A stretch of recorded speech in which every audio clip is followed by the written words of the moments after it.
this is Gilbert Gottfried, and this is Gilbert Gottfried's Amazing Colossal Podcast. I'm here with my co-host, Frank Santopadre. We're once again recording at Nutmeg. You said the wrong title. And thank you. And our guest was Steve Stoliar. Thanks, it was great. I had a great time. Thank you. You'll have to come back. And the time just flew by. The time it's like I just sat down. Wow. See, when you have a great interview, it goes so it just quick. melts away. The leaves of the calendar blowing away. Thanks for making the schlep, by the way, Steve. We appreciate it. Here we go again. I'm Gilbert Gottfried, and this is take 47 of trying to introduce this one short recording. Hi, I'm Gilbert Gottfried, and I'm here with my co-host Frank Santopadre, and this is Gilbert and Frank's Amazing Colossal Obsession. Indeed it is. And we have a return guest, someone who stayed at the home of legendary comedian Yakov Smirnoff. No, you got the wrong comedian. It was. In my country, the legendary comedians stay at your house. Nice ad lib. Now, we have Steve Stoliar. Yes. Who wrote the book Raised Eyebrows, my years inside Groucho's house, where he lived with the legendary comedian Groucho Marx. He did. Steve, welcome back. Thanks, yes, by popular demand. As Dick Cavett would say, a letter poured in requesting Stoliar. Well, we got letters from the young people demanding more Nat Perrin. More Nat Perrin. Okay, this is only going to take about 8 minutes. Okay, go. I came out to California in 1931, and Groucho took me to a party where George Gershwin was appearing. And he said, "George, this is Nat Perrin, the only fellow I know who can whistle the entire Rhapsody in Blue." And I was afraid I was going to have to whistle for 17 minutes, but Mr. Gershwin didn't put me through that. That is a stunning. If you closed your eyes, you'd swear. I thought he was in the room with Nat us. Perrin was in the booth. Can you do a Nat Pendleton? Nat Pendleton's in horse feathers. Yes. He's one of the kidnappers. Yes. No, I'm sorry, I can't do Nat Pendleton. I will tell you, I went back and listened to the previous episode. Your Burgess Meredith was also something to behold. Oh, thank you. Yes. Well, we got into all sorts of things dealing with of mice and men. You remember that? You were Lenny and I was Squiggy. I was George. Tell me again how we're going to have a farm with rabbits on it. That's right, rabbits, and we'll have our own place. And when people come to visit us, if we don't want them there, we tell them to leave, and they have to leave. He does both parts. He doesn't need you. You ever notice that Cheney Jr. is like a car that won't turn over? I get to tend them, and you can tell them from me. Anyway. Your Nat Perrin, your Burgess Meredith, and your Zeppo, yes. I live for. People stop me on the street and say, "Come on, do your Grady Sutton impression." "Oh, Mr. Sousa, you made me buy a beefsteak, man. I should never have listened to you." So, yes. Back to Raised Eyebrows for a minute. Yes, sir. There's an audio version now. Since last we spoke so to you. I hear. Yes, I recorded it a while ago, and it's finally available on disc on Amazon. And on it, I not only do all the narration, but I do all of the voices of the people that I talk about. So you get to hear the aforementioned Mr. Perrin and and S.J. Perelman and George Burns and Bob Hope. And you do Aaron. Zeppo. You have to do Aaron's voice, too. I have to do Aaron's voice, too. Groucho, this is Steve Stoliar. He started the committee to get Animal Crackers re-released. Did you get it yet? Not, he hasn't started working for you yet. Can you do her when she found out Groucho had a stroke? That crazy reaction she had. Lord. Well, yes. What happened, it was I showed up for work, and I had just gotten used to the fact that I was working inside Groucho Marx's house and was feeling really comfortable and up. And the maid answered the door and said, "Please be quiet. Mr. Marx has had a stroke." And I thought, oh, man, it's all coming to an end. And they led me into his bedroom, and I expected him to be lying there near death. And instead he was propped up in bed in his PJs and mucklucks reading the paper. He said, "Is the ambulance here yet?" I said, "Not yet." It figures. And then not long after that, Aaron Fleming came in and checked the scene out and stormed off screaming, "Fuck!" and slammed the door. And she was angry because it was her birthday, and there was supposed to be a party at Groucho's house because of Aaron's birthday. And she accused him of having the stroke on purpose to upstage her birthday party. And after the ambulance left, she came into my little office at the house, and, I said, "You think he's going to be okay?" Do I think he's going to be okay? He does this for attention. And I said, "Aaron, are you saying that he had his stroke on purpose?" And it was like, how could you be so naive? He does this just to get attention. And she got exasperated with me and left, which was fine with me.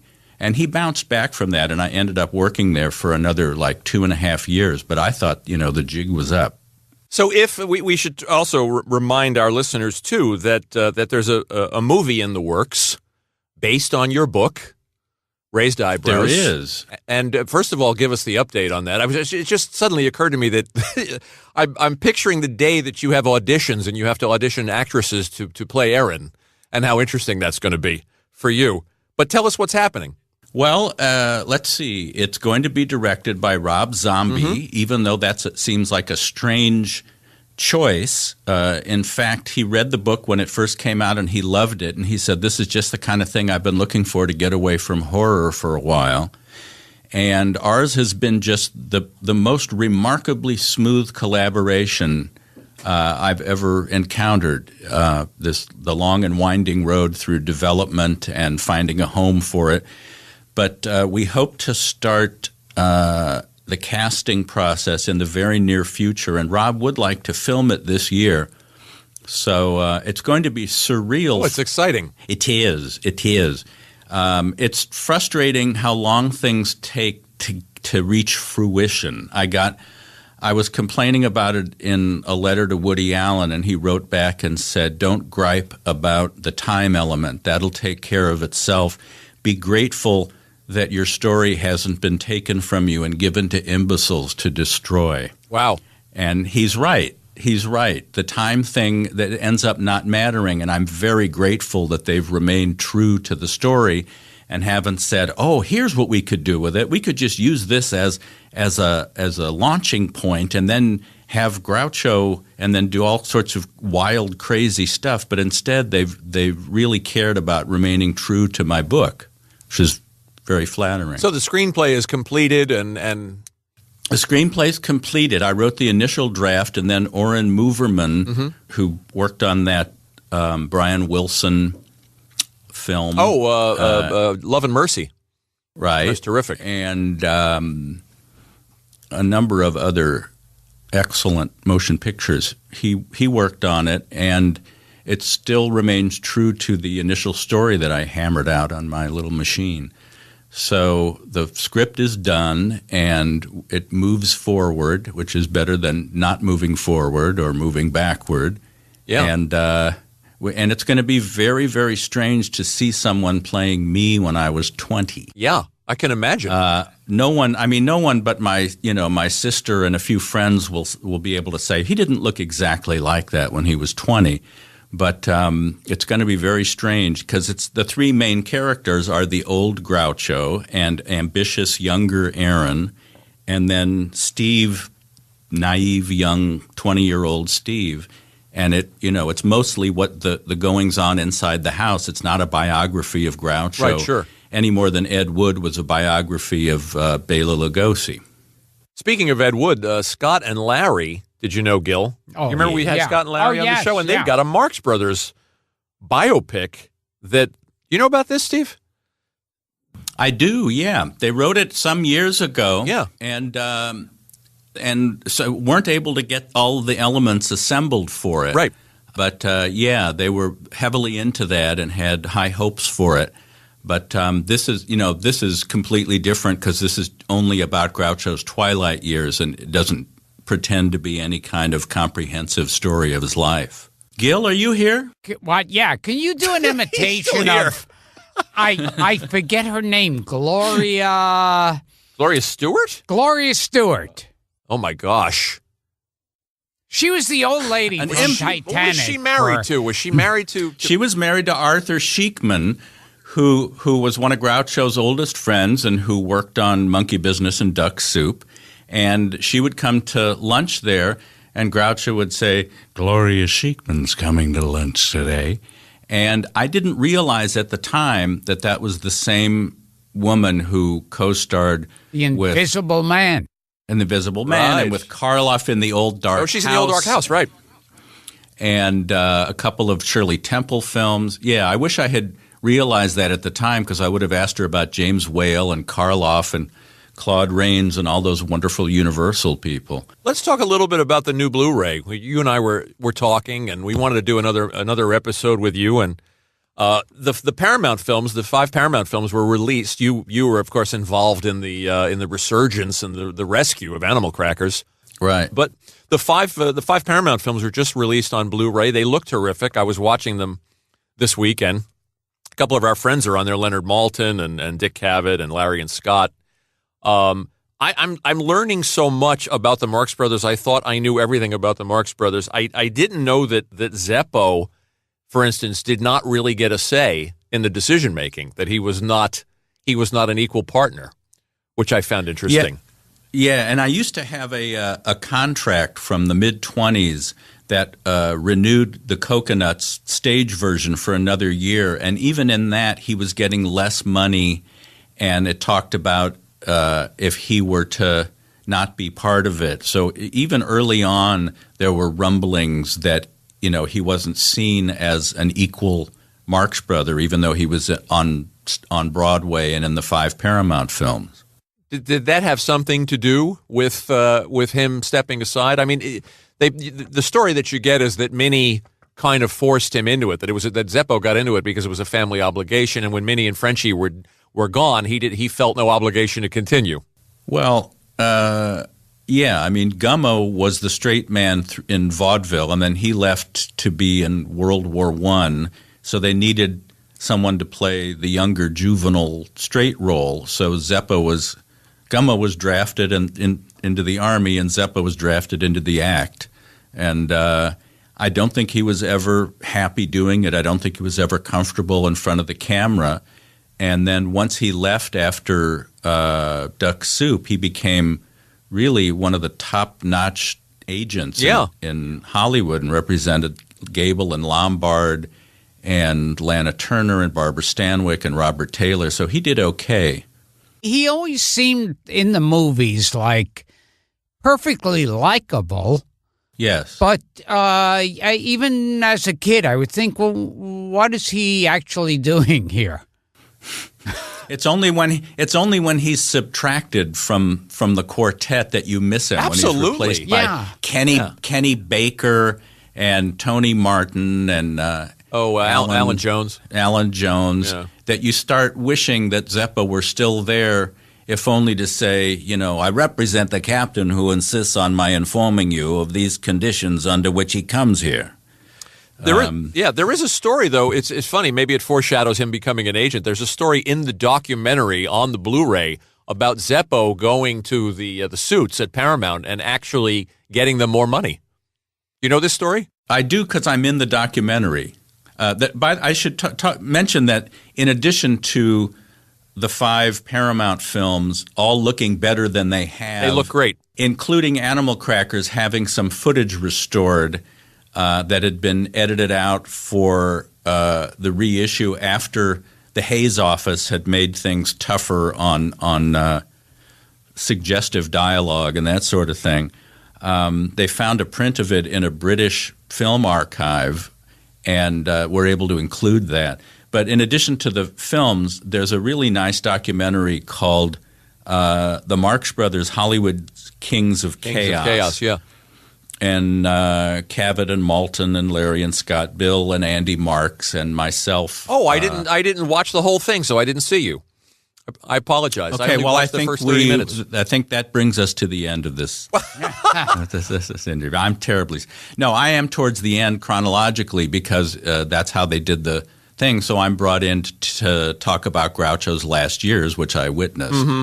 Now, what's your opinion on Animal Crackers? My opinion? Yeah, because I mean, I saw it when it was re-released, and it's got great moments, hysterical it's moments, a little stagey and classic. Yeah. But I kind of felt like it could be cut down to a half hour or something of the really great stuff in it. Well, with Coconuts and Animal Crackers, you're dealing with the film versions of stage plays. You're also dealing with sound films before the boom was used. So they had to have stationary microphones, and the brothers had to be near the microphones in order to be picked up, and they weren't really free to race around the stage until Monkey Business and Horse Feathers. And it's true, there's some wonderful material in Animal Crackers. There's some great routines, but it does feel a bit stiff, and you know the camera's following people as they walk downstairs or walk into another room or something like that, and you feel a little bit like get on with it. And there are moments where, like, there's the plot of, whatever, the jewel robbery. Yeah. Yeah. And then there's a love scene. And then following that with, like, a duet between the two lovers. And there'd be long moments of no Marx Brothers. Well, but also you have to bear in mind that in musical comedies on Broadway in the 1920s, it was expected that there would be these interludes where the lovers would look at each other and sing about how much they love each other, and then they would walk off, and then the Marx Brothers would come back and tear the place up. So it's tough retroactively to think, here's what we'd like to do with this, because the movie came out in 1930, and so it's easy to get impatient with the pace, and it does. As you said, it picks up markedly when they come to Hollywood and do Monkey Business, Horse Feathers, and Duck Soup, which is like that golden trio of them at their best. Just manna from heaven. What's amazing is that they were shooting Coconuts in Astoria by day and doing Animal Crackers on stage at night, driving into the city.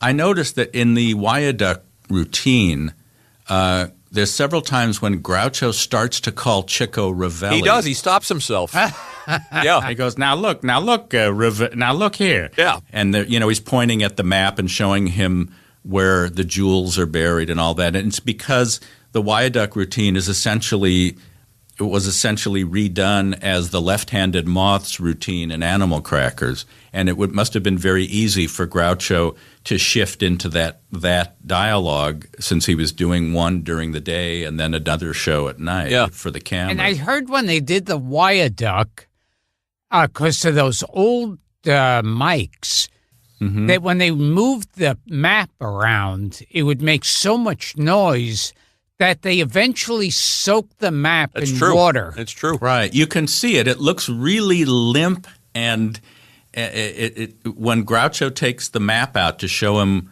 where the jewels are buried, it's a weird thing because it doesn't behave like normal paper. And yes, it's because when they tried doing it initially and then listened to it, you get, look, Ravelli, and they realized all this rustling of paper was drowning out the dialogue, so they had to improvise and wetted down the paper so that it wouldn't upstage the Marx Brothers. It's interesting, too, that they changed Groucho's character's name slightly. I think was it Schlammer, and then he became Mr. Hammer in Coconuts. But Gilbert, you'll appreciate this. Chico's name in the stage production was Willie the Wop. Oh, my God. And I can't imagine why anyone would have a problem with it. Can't imagine. And even in 29, they knew to change it. The scenes where Groucho makes jokes about the titles of songs like Somewhere My Love Lies Sleeping with a male chorus. In the stage version, he also says, play, I'm looking at the world through colored Rosie's glasses, and all I see are black specks. I can't imagine that anyone would have a problem with colored Rosie's glasses either. So, yeah, they made modifications. And in Duck Soup, Chico was Gary the Guinea. No, he was not. They do look good. I apologize for not staying with the doc. I fell asleep, Steve, because it was 2 a.m. But yeah, but that's only 11 o'clock my time. Yeah, exactly. What's my excuse? They do look terrific. Yeah. Yeah, people who feel like it's like, well, I've already got it on DVD. I don't need to get that. There is a substantial difference in the quality, plus the restored footage to Animal Crackers, and then the documentary by Konstantin Nazar, who's done a lot of documentaries. He did a wonderful one on Val Lewton about the horror films at RKO that Val Lewton did. It's terrific. There's also 2 segments on the Today Show that I have never seen. There's Harpo on the Today Show in, I believe, 61. 2 years. I think 2 years so, before he and passed, Groucho. and then Groucho's on there in 63. Very, very strange. Have you seen these? It's Groucho with Hugh Downs and the host of the Today Show. It's a very short snippet, but it's fascinating. Curio. Now, what do you think? I think after Day at the Races, they really dropped tremendously in quality. Well, the purists, and I consider myself one of those, the purists maintain that any given Paramount film is better than their best MGM film. No question. Which would mean Coconuts, and you can put Coconuts and Animal Crackers up against Night at the Opera, which is a lot of people's favorite Marx Brothers movie. But I feel that they really became tamed when they went over to MGM, and they weren't as crazy, and they really seemed to care a lot about getting the lovers together. I mean, there was love interest in Coconuts and Animal Crackers, but you got the feeling that they didn't really give a shit, that it was going on in a parallel story to them tearing the place up. Yes. But in the MGM films, gosh, they're really concerned about making sure that justice prevails and he gets the girl. And even though there's a lot to love about A Night at the Opera, there's just something about that sort of homogenization of the craziness of the Marx Brothers. I was very disappointed when I first saw A Night at the Opera. Because of that? I felt like there was that. They were tamed. Yeah. They were put on a leash. They made Harpo into a victim. They made Harpo. They bullied Harpo, so Harpo went from being an anarchist into having to pay for his anarchy. And as Joe Adamson pointed out in his excellent Groucho, Harpo, Chico, and sometimes Zeppo examination of the films, wonderful book, he said, instead of Harpo just pulling a pair of shears out of his pocket for no reason, he has to find them sitting on a shelf somewhere. Yeah. It has to make sense. It can't just be this crazy. How could he pull a steaming cup of coffee out of his pocket? Right. He has to see it sitting somewhere. And so it loses the craziness. But Groucho was very pleased with the fact that Night at the Opera and Day at the Races were their biggest moneymakers. Sure. And there was enormous prestige with going over from Paramount to MGM at the time, because that was just the Rolls-Royce of movie studios. But in retrospect, in terms of the anarchy that the baby boomers embraced in the 60s and 70s, the Paramount films just seem so much fresher, even with the staginess of the first two. Sure.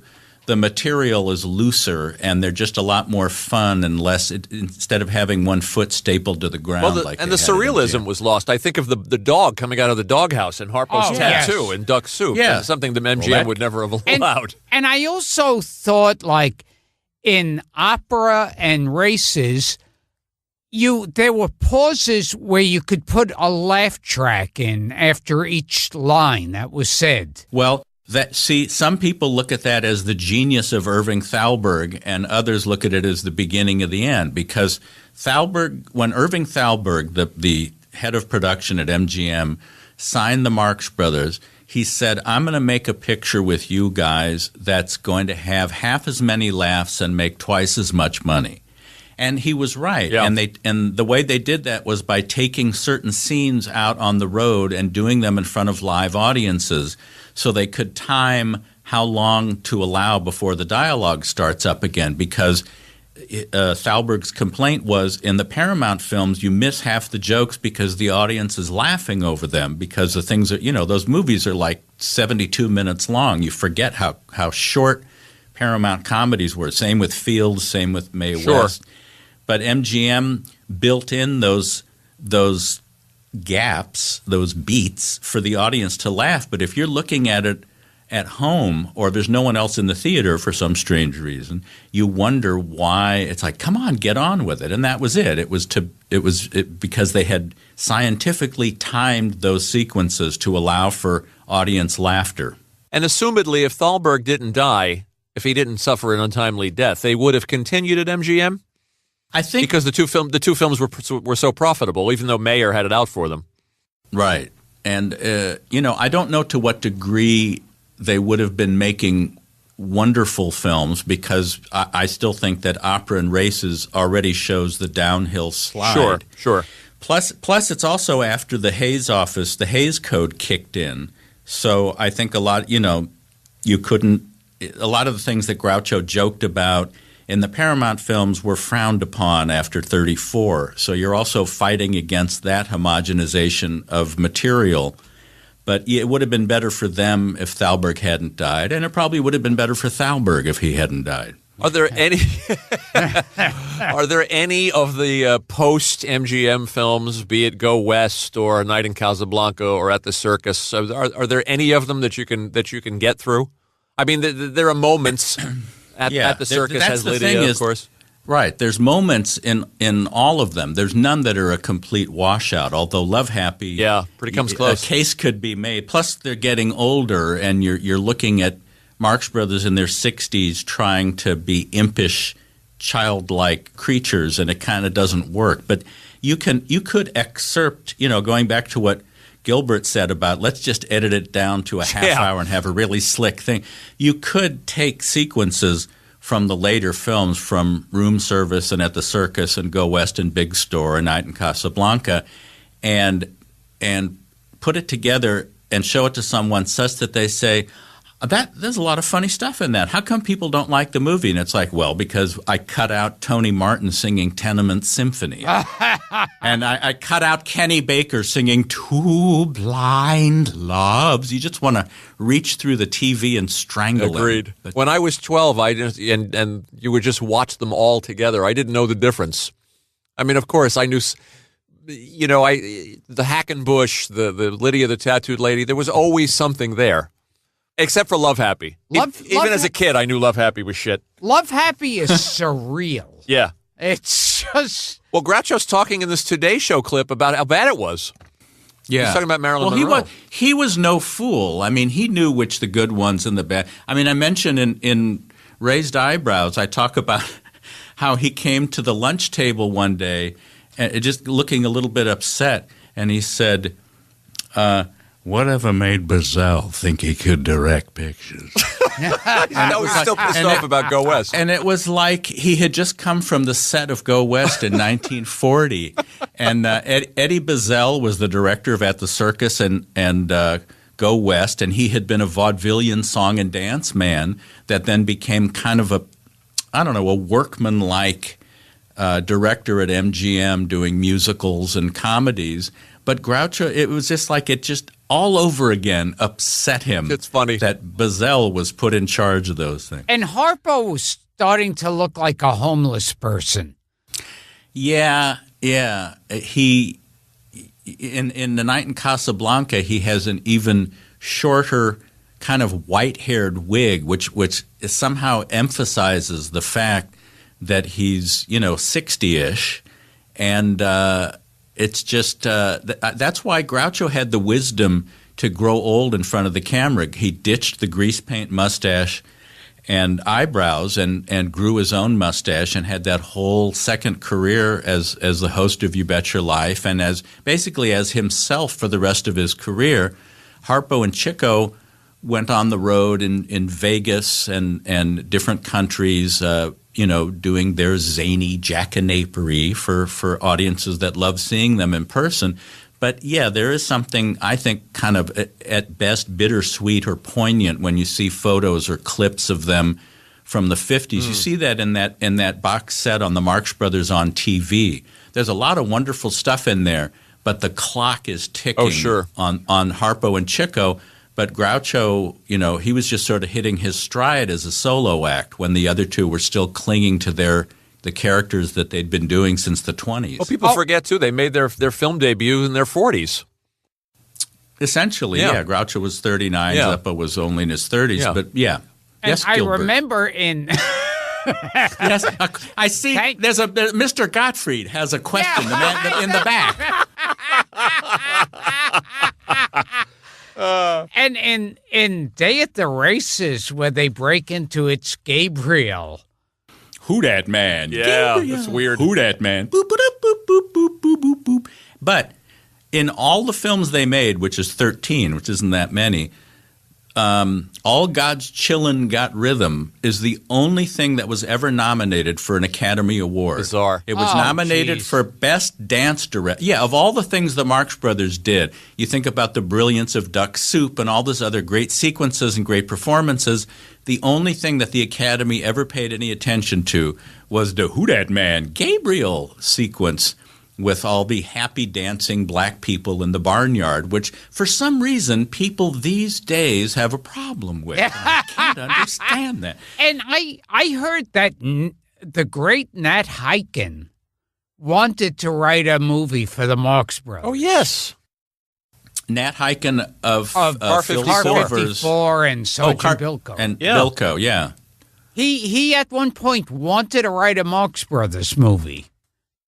I didn't know about that, so I can't speak to that. How can you make something up? Oh, sure. Well, Nat Hiken figured if Nat Perrin could write for him, that the names are so similar. You got two Nats and an EN at the end. You're halfway there. How much of a completist are you, Steve? Have you watched The Story of Mankind? Yes, I've watched The Story of Mankind, where Irwin Allen didn't have the wisdom to put the three of them, Marx Brothers, in the same thing. But Irwin Allen was a longtime friend of Groucho's, and I met him at a couple of Groucho's parties. And I remember finding a copy of Groucho's deposition from his last divorce from Eden Marx. And in it, Eden's attorney says, "Are you familiar with a man named Irwin Allen?" Yes, I am.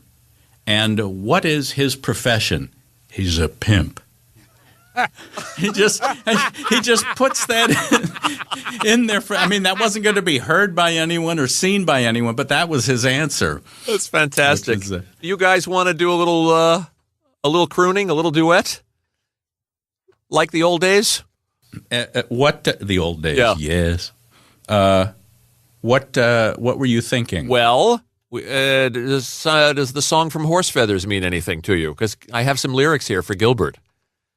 And you guys did such a wonderful job with Hello, I Must Be Going the last time we got together. Right. Not to be confused with Hello, I Must Be Garing. That's right. Which was a completely different vibe to They that. sang that at the Nuremberg trials.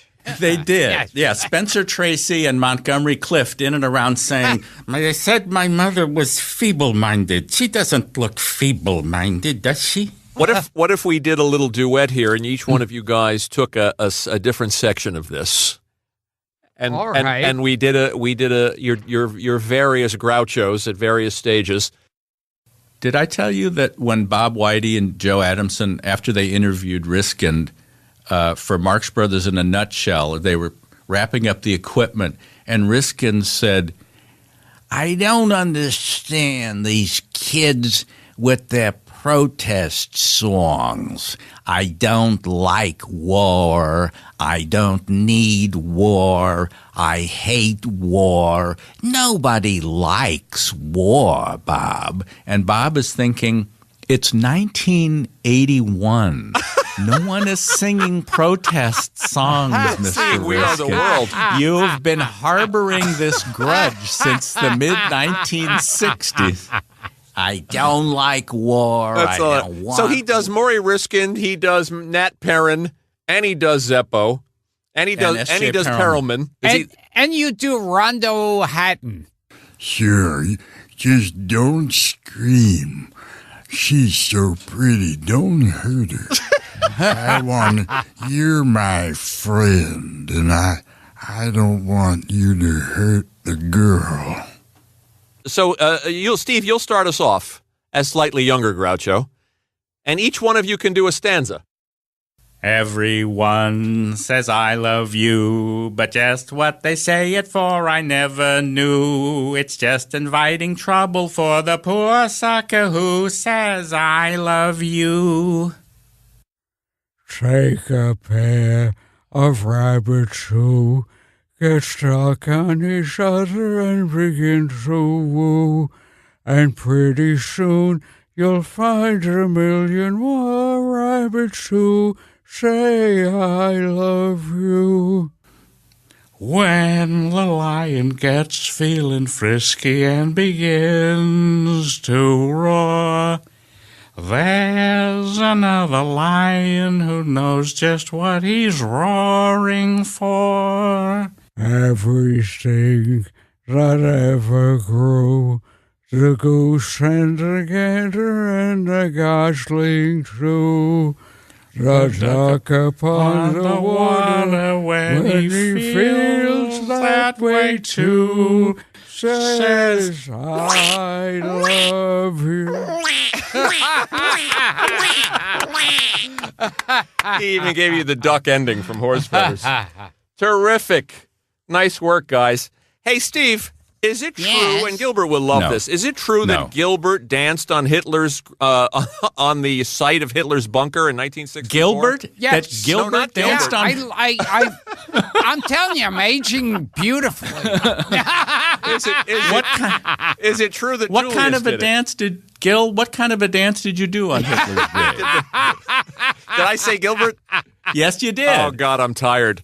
Is it true? It's Is true. it true that Groucho it's did it? true that Groucho danced a jig on Hitler's grave. Isn't that comforting? So great was his ill feeling. And I heard he said something about it. He goes like, I was never much of a dancer, but I was great that day.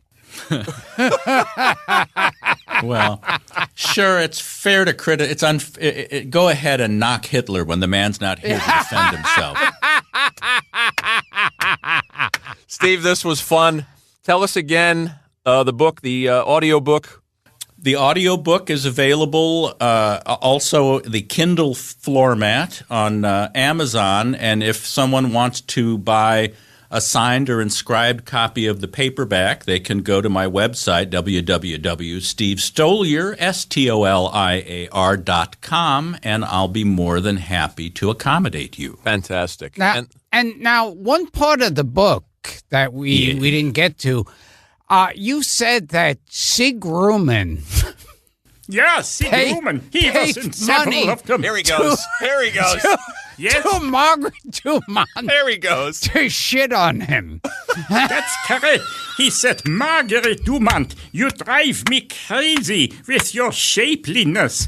How much money would it take for you to take a dump on und mein Kopf, which is my head. Oh, and Lord. this is caprophasia, which we discussed previous to that, and she would not accommodate my perverse request for some reason. I don't know what it was. I don't know why she didn't do that, because I heard that she was, a real sport, but not that night. Someone asked Groucho Got it out. why Margaret Dumont shit on Chick Ruman, and he said, "'Cause Chico needed the money." There we go. It's not true that Chico needed the money. He doesn't need it now because he's dead. Show me one other podcast giving you people the Sig Ruman impressions and the Nat Parent impressions. We deliver for our fans. Steve, thank you, buddy.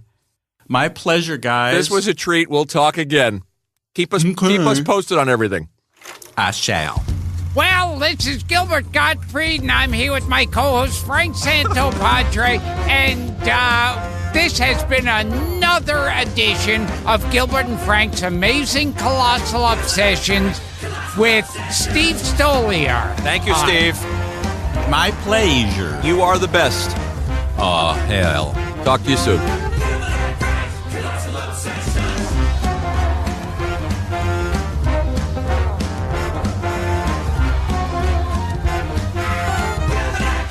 Colossal Obsessions.